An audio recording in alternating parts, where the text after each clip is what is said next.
हरे कृष्ण। श्रीकृष्णाय परब्रह्मणे नमः। नारायण अखिल गुरो भगवन्नमस्ते। 79 दशकम्।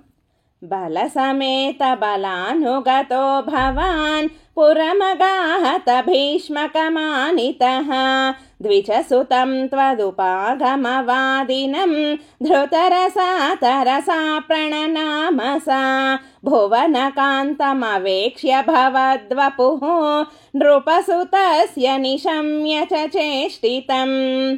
विपुलखेदजुषां पुरवासिनां सरुदितैरुदितैरगमन्निशा। तदनु वन्दितुमिन्दुमुखी शिवां विहितमङ्गलभूषणभासुरा। निरगमद्भवदर्पितजीविता स्वपुरतः पुरतः सुभटावृता। कुलवधूभिरुपेत्य कुमारिका गिरिसुतां परिपूज्य च सादरं। मुहुरयाचत तत्पदपङ्कजे निपतिता पतितां तव केवलं। समवलोककुतूहलसङ्कुले नृपकुले निभृतं त्वयि च स्थिते। नृपसुता निरगाद्गिरिजालयात् सुरुचिरं रुचिरञ्जितदिग्मुखा। भुवनमोहनरूपरुचा तदा विवशिताखिलराजकदम्बया। त्वमपि देव कटाक्षविमोक्षणैः प्रमदया मदयाञ्चकृषे मनाक्।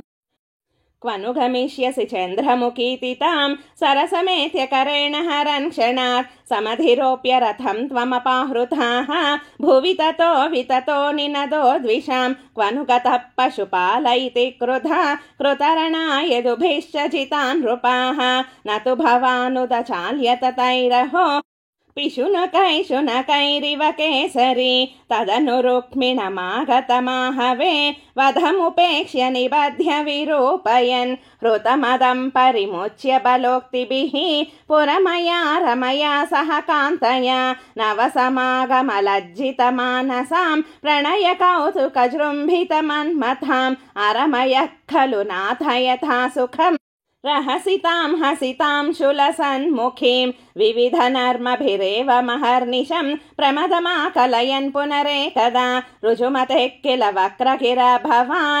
वरतनोरतनोदतिलोलतां। तदधिकैरथलालनकौशलैः प्रणयिनीमधिकं सुखयन्निमाम्। अयि मुकुन्द भवच्चरितानि नः प्रगदतां गदतान्तिमपाकुरु। लक्ष्मी कल्याण वैभोगमे गौरी कल्याण वैभोगमे।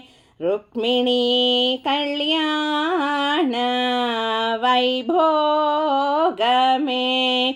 भैष्मी कल्याण वैभोगमे। श्रीकृष्णाय परब्रह्मणे नमः। नारायण अखिल गुरो भगवन्नमस्ते।